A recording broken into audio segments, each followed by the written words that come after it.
भाई कैसन तो मनवे भइल बाटे भाई तेहू ठीक है कहता है हमारो मन लागत नहीं थे जाना तड़े भाई सुबह से पियले नहीं जानू। हाँ भाई ये तो बात बा यही के चलते भाई कुछ उपाय कर ना तू। हम कहाँ से उपाय करी भाई जोन तोर हाल बा तोन हमरो हाल बा। अच्छा रोक भाई आवत अब खोरना ना उहे कुछ पिए के उपाय लगाई। हाँ भाई ठीक है कहत रहे आबे दो का बो खोरन भाई का भैया बा। हाँ भाई ए बार हमारा के ना पूछलो सना ना रे भाई तोरे ते इंतजार करते जाके अइबे त पियइबे बैठ भाई बैठ।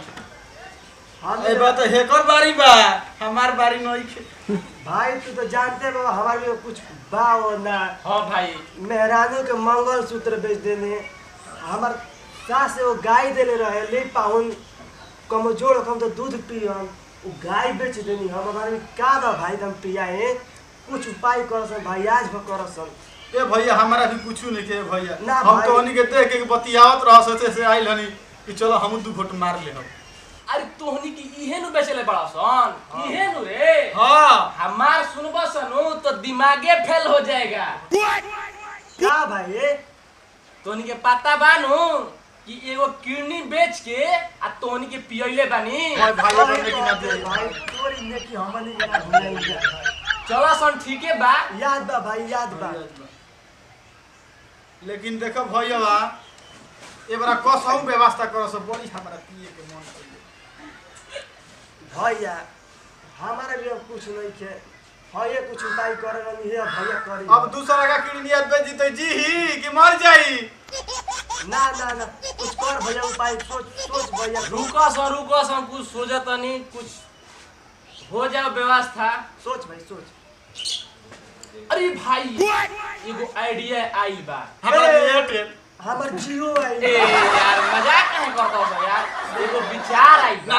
तो उहे न कहला हमनी के चला त हर मेसी बतिया तो उहे बतिया हमरो आई।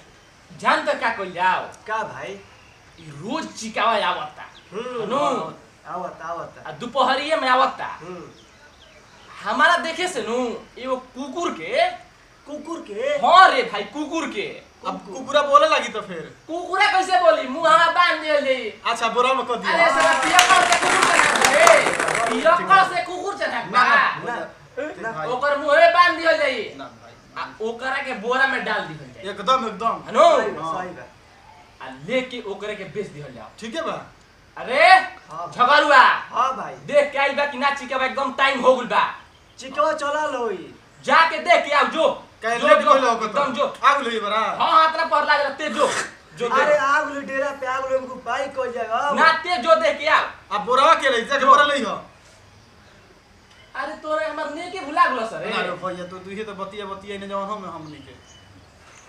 अरे बोखरना हां खोखोरना आ कसैया जान जी से तो लगिया से काटे अभी जानत नहीं खत पियक्कड़ से उहे चढ़ा के बड़ा सन कसाई फसाई। ठीक कहता भाई वो कहां से जो हमनी से पी के निशा में कहीं गिर जाएगे। हां अरे वो में के बिगड़ा का भाई ते जइबे कि ना जइबे जो देख के आओ तो जो देख के आओ संगे ना जाते हैं तो मतलब को बतिया ना मान लई हराम जाता। ए जाते रुक हां यार जो देख के आओ तो यहां तो पिटा हम लगबा अगले चिक महाराज करला बकरी खसी पराज बकरी बचाओ बहे खसी बचाओ बहे। हां भैया बेचाव रहे काल बेच देनी होते दिखसी भाई सने बा बेचबो ना हम ना बेच बेच पैसा ले ले पैसा मत ना भैया चला ना का बेच को पटल नहीं थे। अरे ले ले पैसा। देखबा कि ना देखबा खसी ले बजा। हां भैया रुको जे बोलावते रुको जे जो रुकियो जा ठीक बा रुको में लेके आओ तो आवते बाली रुको लेके आओ बकरी बचाओ बहे खसी बचाओ बा।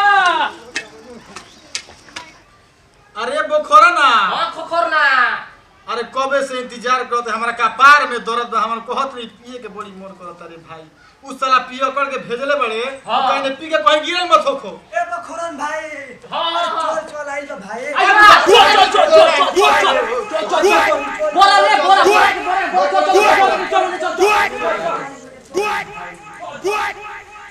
अरे भाई का भाई कहां बोले सब कुकुरा रे। अरे मत देख नहीं कालू अरे भाई क्या बात धर धर धर धर धर धर चल भयो डाल से डाल चल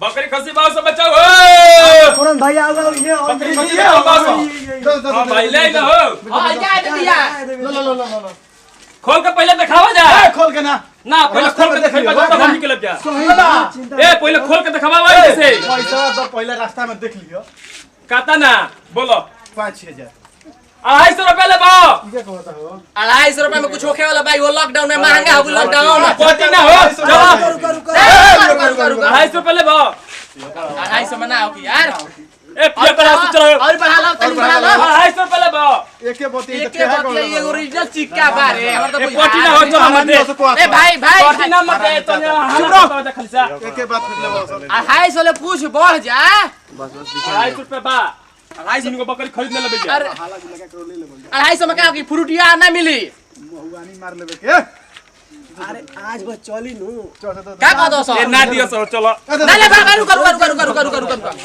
द डाल हां रुक पहले पैसा पहले लेबे द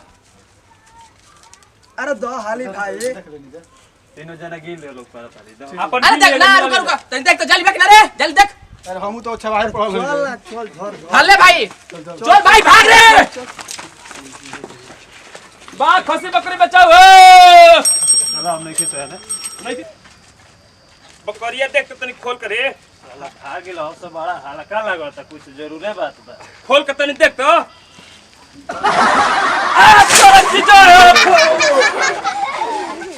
चूड़ा लगा के चल गुलो सो ला तू चला देख तोरा के तेन बोलो रे देखिए भैया हमने की वीडियो बनावे के मकसद ये बा कि पियो कर को भरोसा ना करे के चाहिए देखनी सब है कि दारू खाती बकरी के भक में कुकुर भी बेच देता आदमी ऐसे पियो कर को भरोसा ना करे के चाहिए अगर भैया ये वीडियो बढ़िया लागल होखी तो लाइक कर दियो सब्सक्राइब कर दियो कमेंट कर दिया और जो घंटिया बा हिला दियो